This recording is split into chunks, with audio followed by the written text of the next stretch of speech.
อันนี้จะการធ្វើកសិកម្មដែលឆ្លងកាត់ការបដិបដារៀនសូត្រគឺធ្វើតាមយុទ្ធសាស្ត្រចេកចិញ្ចឹមដូងបាទអញ្ចឹងការធ្វើរបស់គាត់នេះគឺធ្វើការដាំចេកបានមុនឃើញទេចេក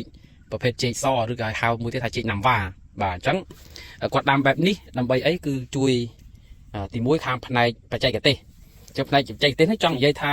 តារាបណាយើងចេកនេះមានច្រើនគឺវាជួយទប់កុំឲ្យស្មៅនឹងដុះឡើងច្រើនអាហ្នឹងគុណប្រយោជន៍ទី1នៃបច្ចេកទេសទី2គឺវាផ្ដល់នៅភាពត្រជាក់អញ្ចឹងនៅពេលដែលដូងយើងនៅតូចបែបនេះវាមិនសូវចូលចិត្តពន្លឺថ្ងៃខ្លាំងដូចជាពេលរដូវប្រាំងធាតុអាកាសកម្ដៅចាប់ពី39ឡើងដល់40 41 42គឺធ្វើឲ្យស្លឹកហ្នឹងផ្អាកការផលិតchlorophyll ធ្វើឲ្យស្វែងសំយោគមិនបានល្អរលាកស្លឹក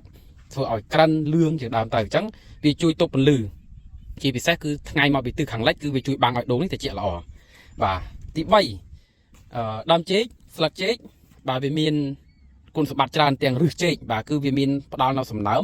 ជាពិសេសជាតិស័ង្កអាស័យជាតិអាសូតនិងសារធាតុចិញ្ចឹមផ្សេងទៀតដែលធ្វើឲ្យដូងរបស់យើងហ្នឹងបានបឺតស្រូបយកនៅពេលដែលយើងកាប់ចិញ្ច្រាំដើមដែលកាប់ផ្លែហើយឬក៏ធាងស្លឹកដែលយើងកាប់យកដាក់ជុំវិញគល់ដូងហ្នឹងគឺចំណេញបានចំណុចទី3ហ្នឹងបាទគឺឫសរបស់ចេកហ្នឹងដែលរាប់ណាវាចាប់ច្រើនទៅដល់ម្ដុំដីកន្លែងដូងផ្ដល់នៅសំណើមភាពត្រជាក់ហើយជាតិស័ង្កអាស័យនោះបានល្អបាទអញ្ចឹងជាលក្ខណៈគុណសម្បត្តិនៃលក្ខខណ្ឌបច្ចេកទេសហ្នឹងគឺជួយបានច្រើនមែនទែនប៉ុន្តែវាមានលក្ខខណ្ឌមួយទៀតហៅលក្ខខណ្ឌសេដ្ឋកិច្ចនេះគឺសំដៅទៅលើការដែលយើងធ្វើចំការដូងទៅរំបានផលវាចំណាយពេលថែបច្ចេកទេស2ឆ្នាំកន្លះឬក៏ចូលទៅ3ឆ្នាំអញ្ចឹងយើងចំណាយលុយទៅលើការធ្វើស្មៅបាទកម្មករប្រេងសាំងជាដើមអស់ច្រើនអញ្ចឹងយើងបានសេដ្ឋកិច្ចគឺចំណុចទី1យើងលក់ផ្លែបាទដឹងស្រាប់ហើយផ្លែចេកណាំវ៉ាស្រួលលក់ណាបាទគេទិញដល់កន្លែងមួយស្និត1000 1500 2000វាអាស្រ័យទៅតាមរដូវកាលរដូវប្រាំងគឺថ្លៃខ្លាំងហើយរដូវខែបុណ្យខែទៀនថ្លៃខ្លាំងហើយ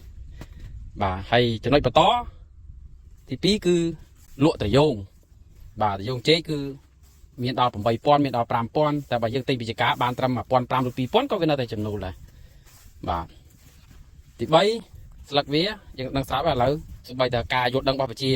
ពលរដ្ឋយើងគឺទ្របដាក់ញ៉ាំបាយញ៉ាំអីហ្នឹងគឺវាផាសុខភាពល្អជាងរបស់ស្នោជ័រហើយធ្វើឲ្យមានរសជាតិឆ្ងាញ់យកធ្វើវិចនំអីផ្សេងស្លឹកបាទទី4ហ្នឹងដើមឥឡូវនេះយើងដឹងស្រាប់ហើយការចិញ្ចឹមគោជ្រូកក្របីពពែចៀមអូទ្រីសបាទយើងយកធ្វើផ្អកដើមចេកឬក៏ឲ្យកិនឲ្យវាស៊ីស្រស់ជាមួយនឹងកន្ទក់អញ្ចឹងមានន័យថាចេកមួយនេះគឺផ្ដល់នៅគុណសម្បត្តិច្រើនដែលបងប្អូនប្រជាកសិករសូមលោកធ្វើការយល់ដឹងបាទអញ្ចឹងម្ចាស់ចការគាត់ប្រឹងធ្វើបានល្អដោយហេតុផលទី1គាត់ស្រឡាញ់កសិកម្មខ្លាំងហើយគាត់ទៅរៀនជាមួយ clinic កសិកម្មដល់ទៅ2ដងហើយខ្ញុំក៏ឧស្សាហ៍ចុះមកជួយគាត់ដែរហើយឃើញទេគាត់រៀបចំបន្លាយទឹកបែបនេះអញ្ចឹងគឺនៅក្នុងរដូវវស្សាដីនេះមិនជាប់ទឹកទេទាំងចេកក្តីទាំងដូងក្តីដែលរាប់ណាវាជាប់ទឹកគឺផ្អាកការ CG ហើមរឹសផ្អាកលូតលាស់រឹសថ្មីអញ្ចឹងធ្វើឲ្យវាកើតក្រាហើយក្រិន